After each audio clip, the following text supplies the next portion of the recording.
guys, today I'm going to be doing a girl talk video where I talk about periods, boys, virginity, high school, all of the stuff that a lot of girls have questions on, so I hope you enjoy the video. A question that I notice a lot of girls have is, what does it feel like when you first get your period?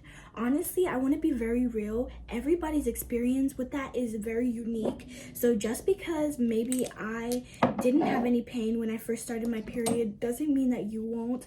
Or just because a girl's experience was really painful when she first got it doesn't mean that yours will. For me personally, my period was really painless when I first got it. I think that I had just a little bit of stomach pain, but like the first day, I didn't feel anything. I didn't even know that I had my period until I went to the bathroom and I saw a bunch of blood on my underwear. I was like, Honestly, I was super shocked. I feel like that's one thing that most girls experience when they first get it, is that you're gonna be like, oh wow. Unless you have someone in your family who really talks to you about it like every day or really normalizes periods, I feel like you're gonna be really shocked with it. I know that not every girl has their mom there with them to experience their first period, so definitely, I recommend before you start your period, watch a bunch of videos just like this, just so you can get a lot of experience so that you won't feel super shocked and scared when you first have it. Which leads me to my next point. A lot of girls wonder, what are certain tips that I have for, when you first get it? My biggest tip, honestly, like I said, is watching a bunch of videos about it just to get yourself familiar with the experience. Ask any girls around you who you know probably have it or who you're comfortable with asking about it. And even if you don't think you're gonna start it anytime soon, have some backup pads there just in case. I'm pretty sure that the day that I got it, there was one pad left or something like that, or we didn't have any pads and we had to go buy some. So make sure you have a pad just in case. Next one that I really wanted to talk about is how I dealt with having acne all throughout high school. And this is a big one just because high school is a time where you're very insecure. Well, most people, not everybody, but it's a time where you're very insecure. You're thinking about what people think about you. You're just, super anxious about what people say about you and everything. And here's how I dealt with that. Honestly, I didn't. Let me explain. So basically, at first, when my acne was really bad, I'll put pictures here. When it was really bad in the beginning of high school, I kind of just ignored it. I didn't make it a part of my personality to be like, oh, my skin is so bad, oh my gosh, acne.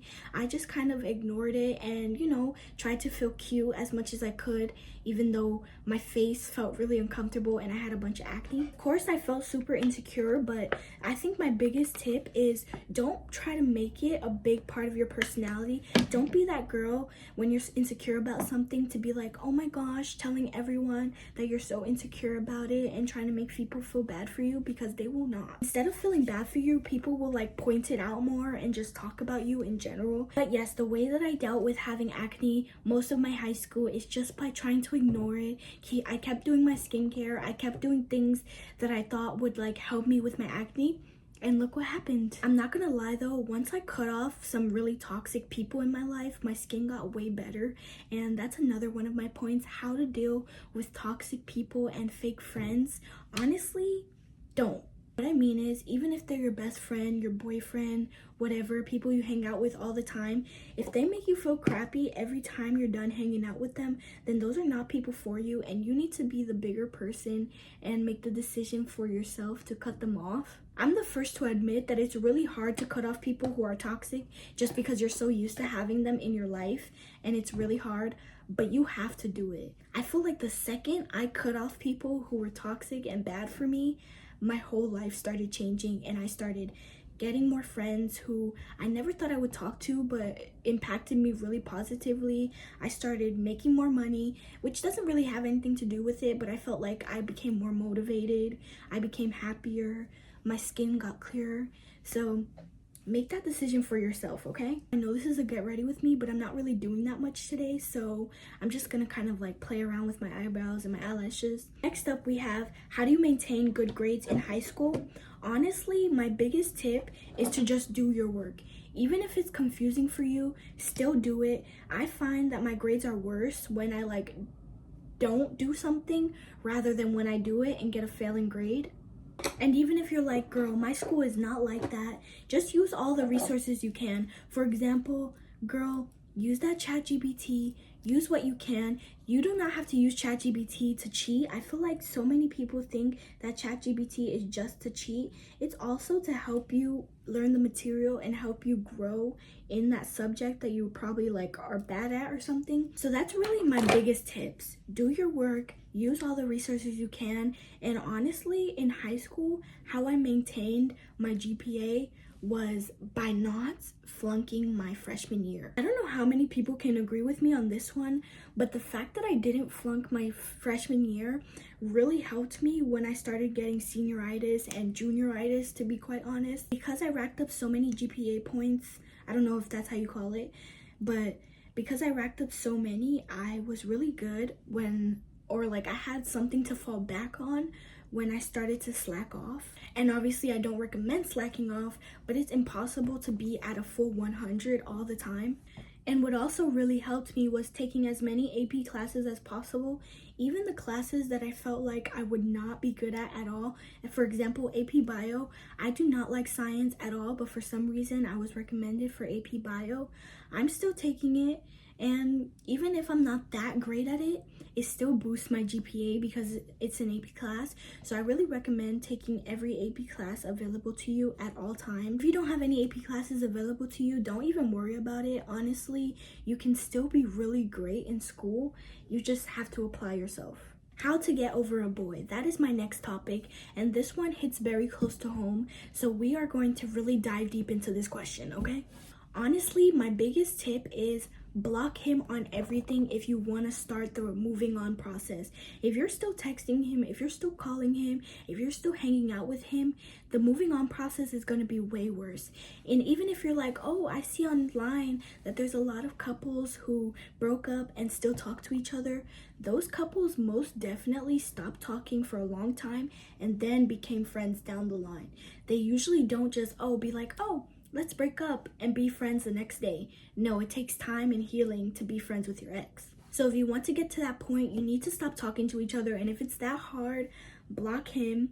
And then what you're gonna do also, delete all those pictures if you have to. All those pictures that remind you of him, remind you of the good times, just so that you won't go back and think, oh, look at these memories, look at these happy memories, I should go back. No, you're just thinking about the happy memories. You're not thinking about all the bad times, because honestly, in toxic relationships, the bad times should outweigh the good because most of your relationship was bad.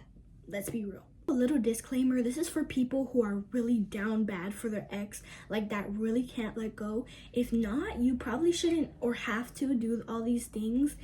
It doesn't really matter if you're not that down bad, but this is for people who are. Third, this one might be a little extreme, but I say maybe cut off some friends that are constantly talking about him or to him or with him, blah, blah, blah, because they might remind you of him all the time. They might bring it up. They might tell him things that you're saying, and then he'll like hit you up or something.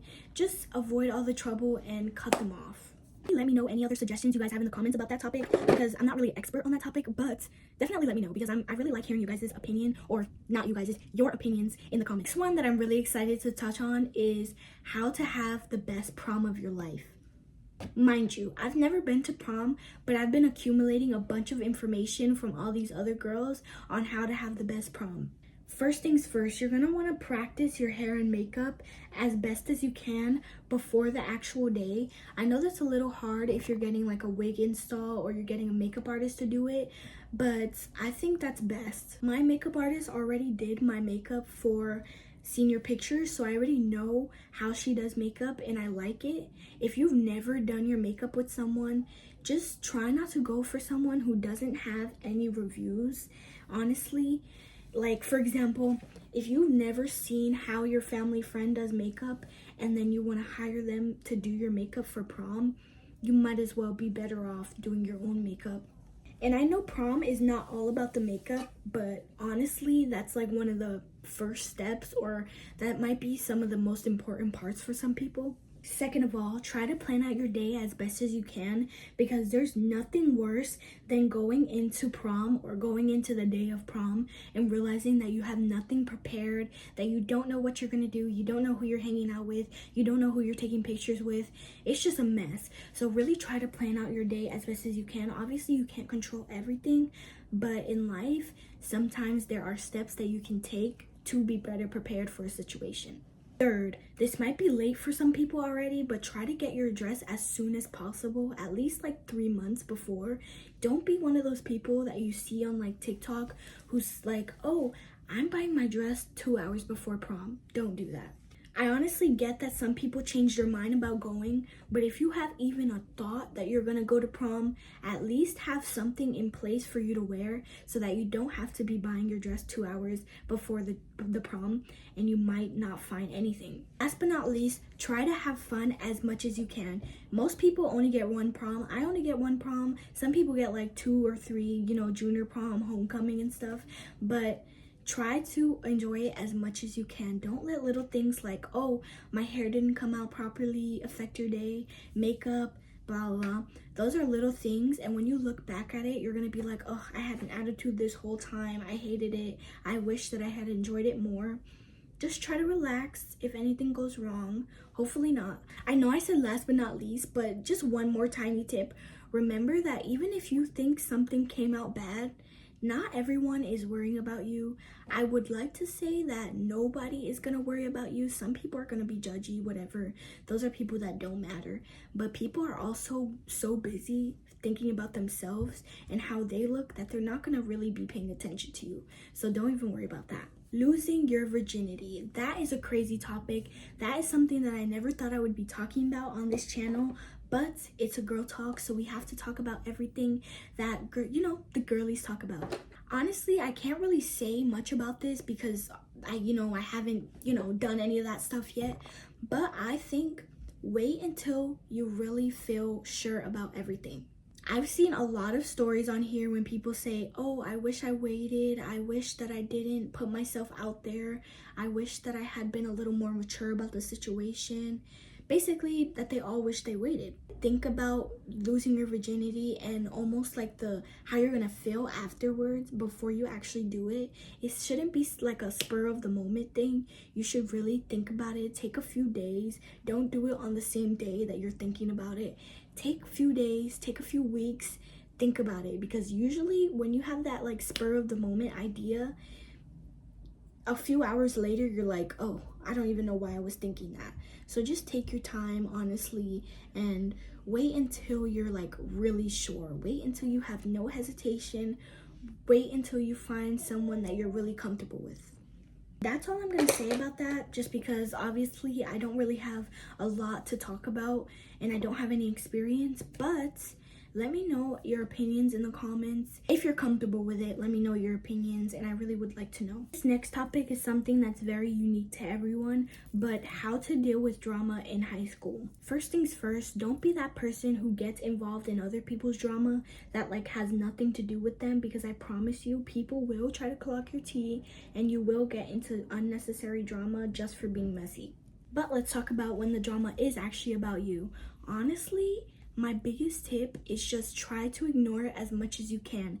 People will talk and talk and talk just to get a reaction out of you, just so they can say more crappy things about you. So I really say ignore it as much as you can until the point where you can't anymore, because then that's when we really have to discuss another part. But yes, my first tip is ignore it as much as you can. Second, when it gets to that point where you can no longer ignore it, think about what you are going to do. Think about it. Oh my goodness. So this is a whole nother story time, but I was involved in some drama in 11th grade. I had never really been involved in any drama in high school besides when someone decided to create a lie about me, which is deaded now. It doesn't matter anymore, but I just had to think a lot about what I was going to do about that situation, because my mom always told me this quote in Spanish about thinking with a cold head. Basically, wait until you cool down to make any decisions, because I promise you the decisions that you make when you're like being all dumb and angry will affect you later on, and you're going to be like, oh shoot, I wish I didn't, you know, I wish I didn't do all that. I wish I just waited until I was thinking properly. So think about what you're gonna do, especially in terms of fighting. Especially if you're someone who has never gotten into a fight before, please think about what you're gonna do. I didn't want to be that person to fight, but that's how I was thinking 11th grade when I got really upset about the lies spread about me. Of course, I was really angry. I wanted to fight. You know, I'm not even that type of girl. I don't like to be fighting. I don't like to be in that type of drama. So I decided not to, and look, I'm here now. The drama is deaded. I think that advice is very good, especially if you're the one who has lies told about them. Because when something is not true that someone says about you, do not be that person to explode on everyone and just be hot-headed, because then people will think it's true, honestly. People will think, oh, why are you getting so defensive? Is it true? But just know, calm down and think. I feel like you can take that advice for every single piece of your life. Before you make a big decision, think. Just take a few deep breaths and think. This is honestly something that I want to take with me all my life. How to deal with a breakup. I touched on how to get over an ex, but I didn't touch on how to actually deal with it when you're like, it's fresh and you guys just broke up. Honestly, cry as much as you can. Just let it out. Don't try to keep it inside. Cry as much as you can and really be in touch with your emotions. Buy a journal, buy a little notebook, get a sheet of paper, and write down all your feelings. Keep writing until you're no longer sad. Keep writing until you're tired, and just let it all out, and I promise you, you will feel so much better. Don't even compare yourself to your ex. If you notice that they moved on really quickly, it doesn't matter. Focus on yourself and focus on you getting better, because 9 times out of 10 people are just faking it. They didn't really move on. They just want to front. I honestly feel like getting over a breakup does not take 2 minutes. It does not take 3. It takes a little while. It could take a few weeks for some people. It could take a few months. It could take years, but I don't feel like it takes just a day or 2 unless you really didn't like that person. So that's my biggest advice for getting over a breakup. Just be by yourself. Be by yourself. Don't try to get into a new relationship right away. Try to deal with your feelings before you deal with someone else, okay? But that's all the advice that I have for you guys today. I hope you really enjoyed this video. I really enjoyed sitting down here and just talking. I want to do more videos like this, so let me know any more like talking videos that I can do for you guys. See you guys in the next one. Bye.